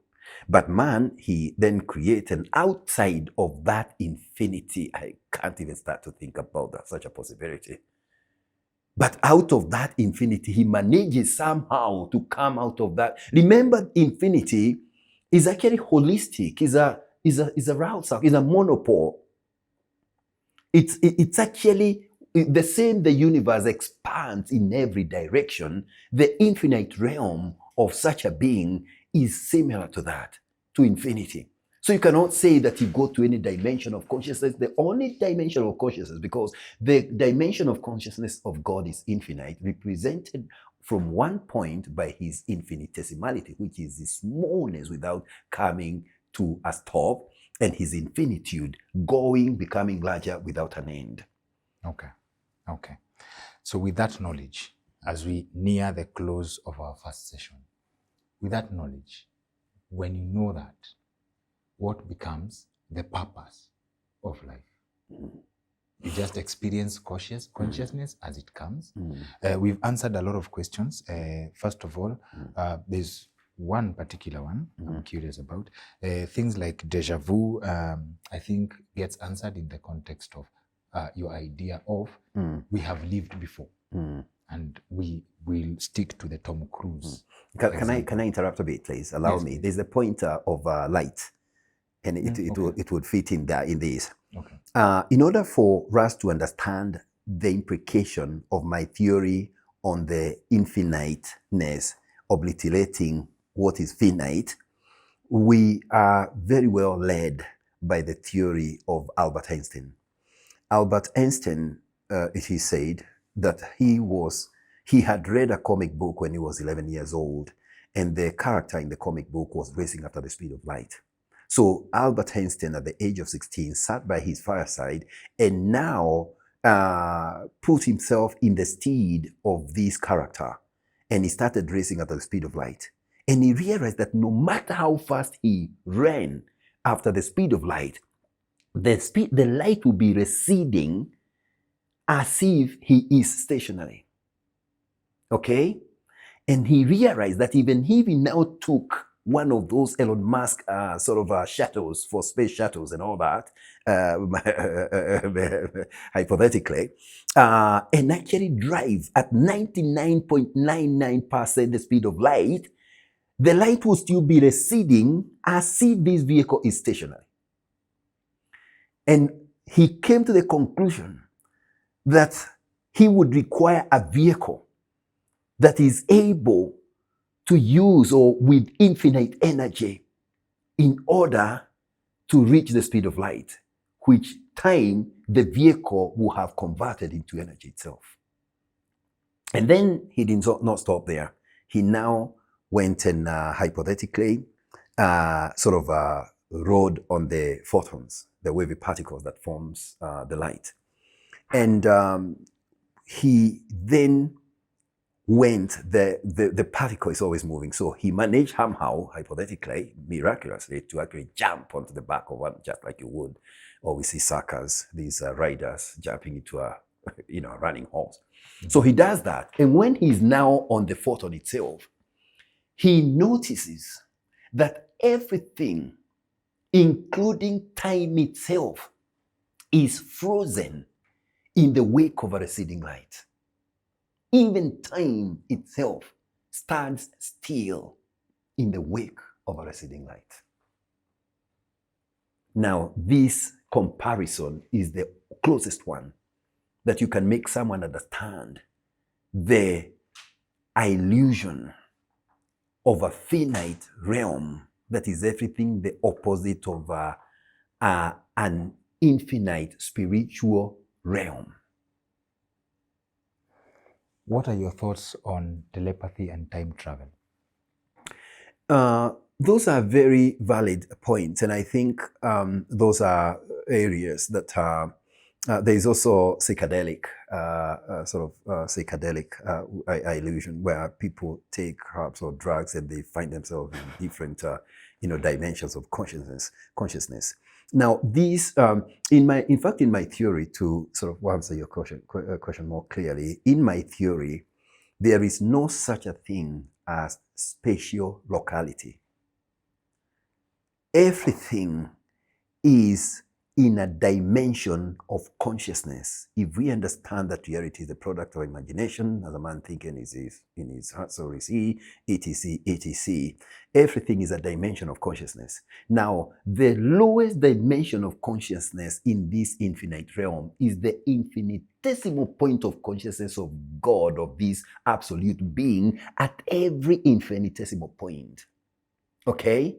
But now our consciousness here is even lower than that infinitesimal, that it is a disease. It has no reality.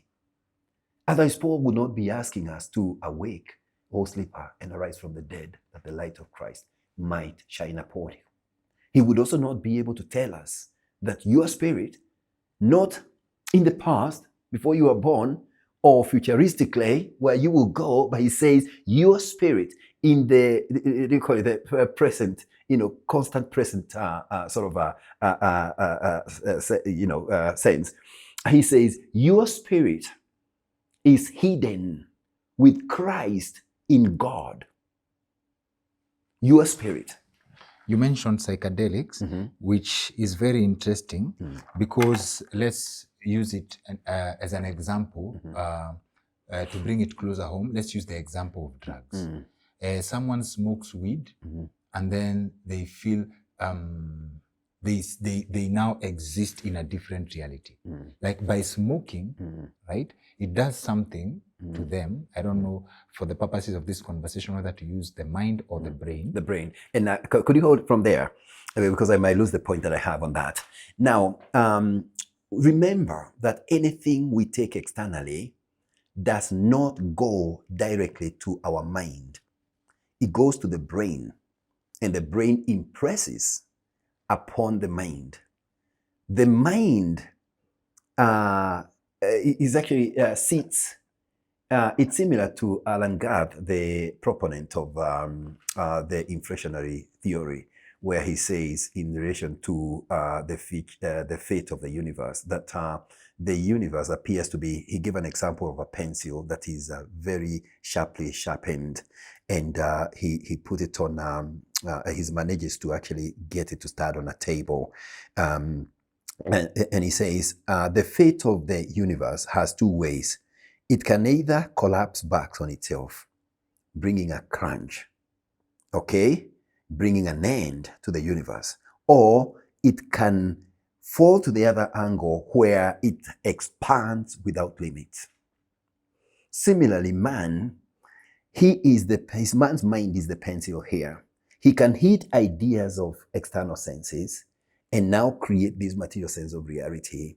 Or he can hit ideas of his maker, which are internal ideas, and become a god and create heaven. Okay? I do not talk much about, okay, if you know that, why don't you go there?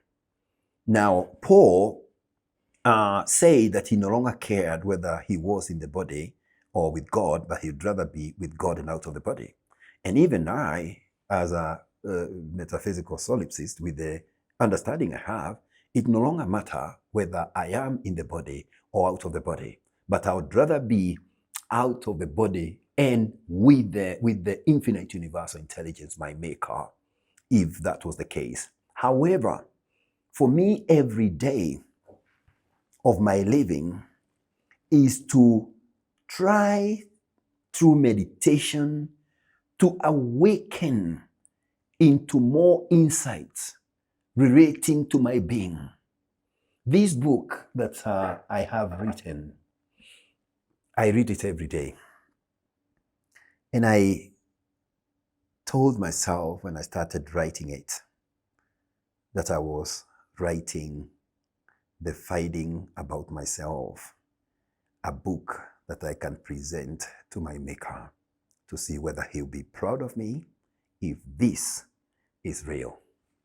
Now, the perspective, because all this is conjoined like Siamese twins, the perspective of Jesus, where he says, he talks of the parable, give the parable of the farmer and the seeds, implies that the perspective that we talked about, although we did not finish, of the Romans, when they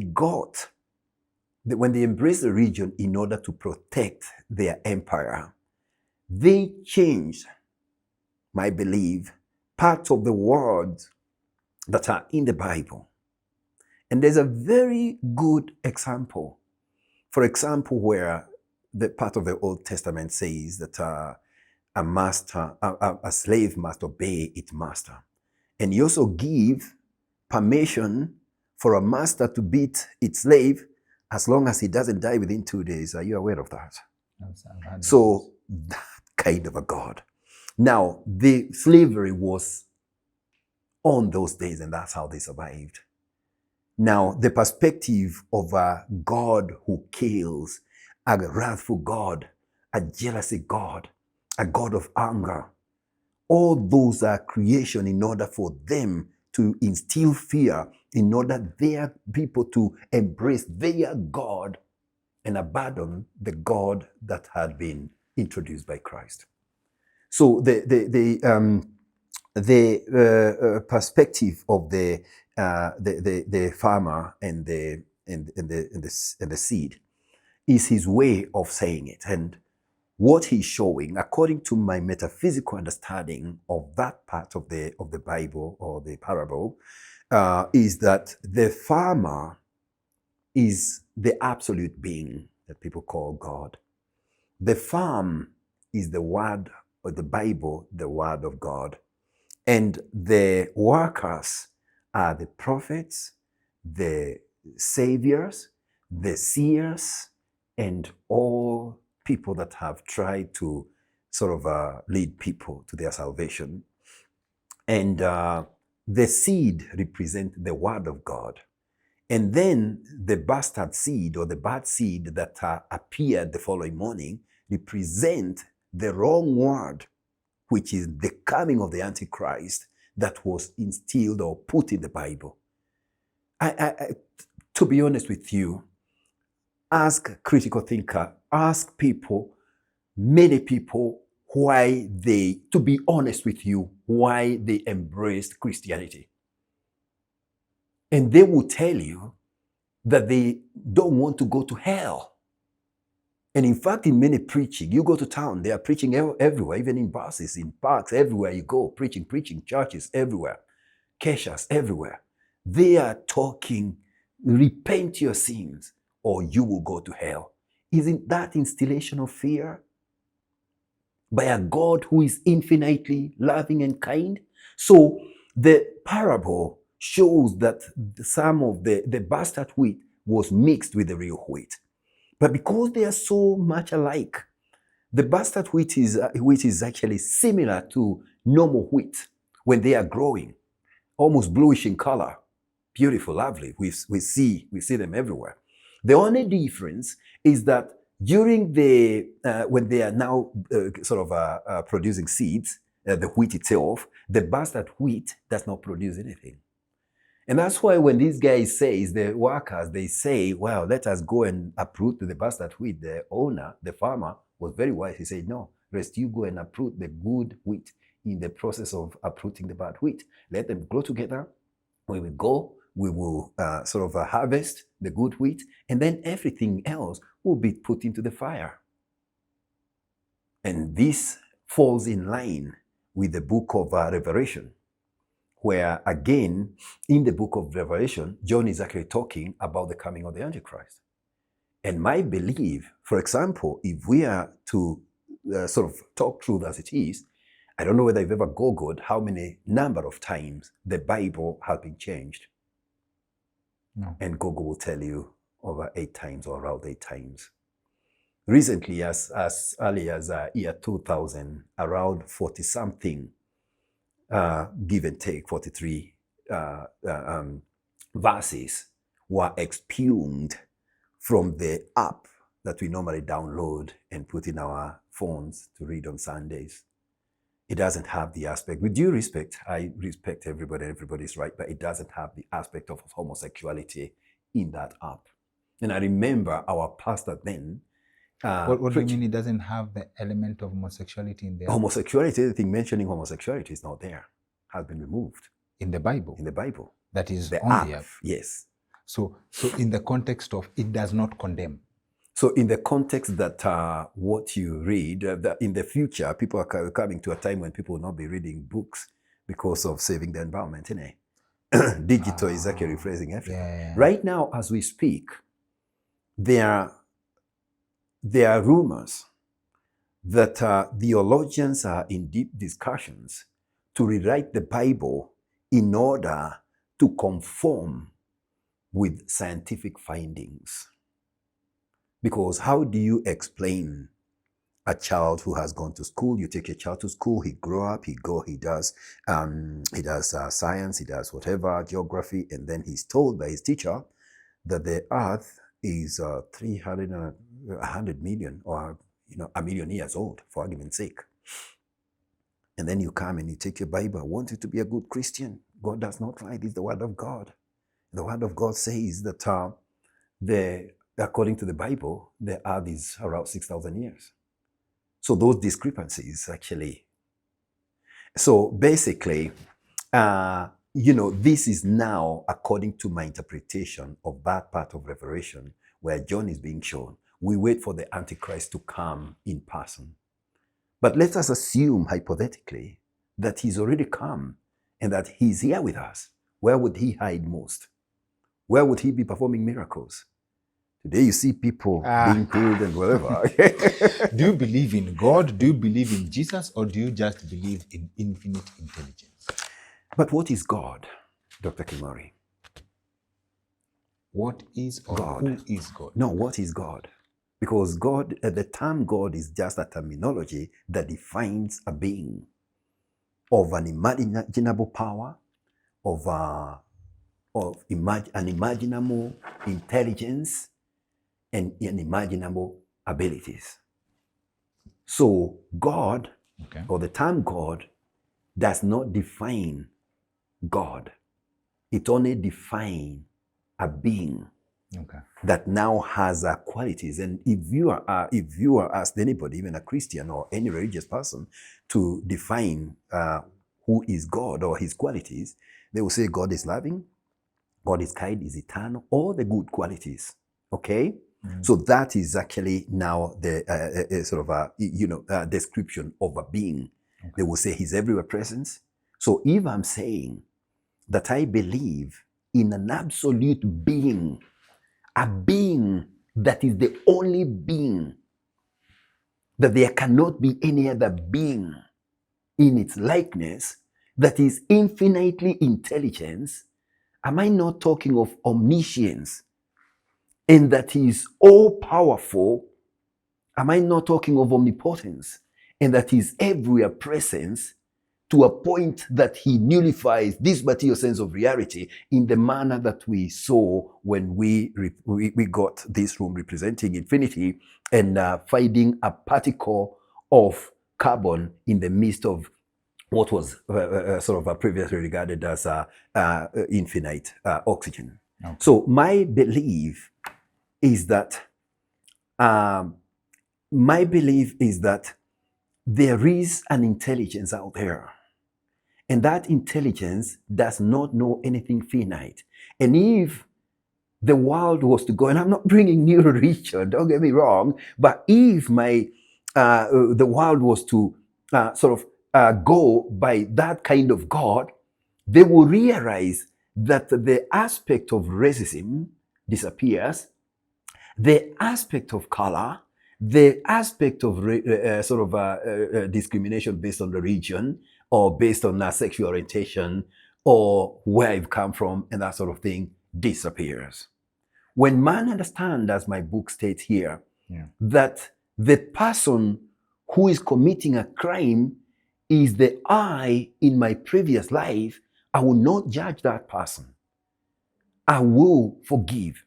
And if I forgive, then in the future, if I'm still here and I'm seeing now the me that was previously as someone else, then that me will not sin. And I think this is where you brought in the point of morality, moral laws, ethics, and all that.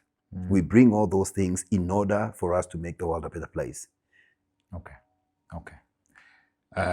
I'll be interested to see where that discourse of the idea that has been written in this book leads, to see if the generation will now change to infinite intelligence, and so much more.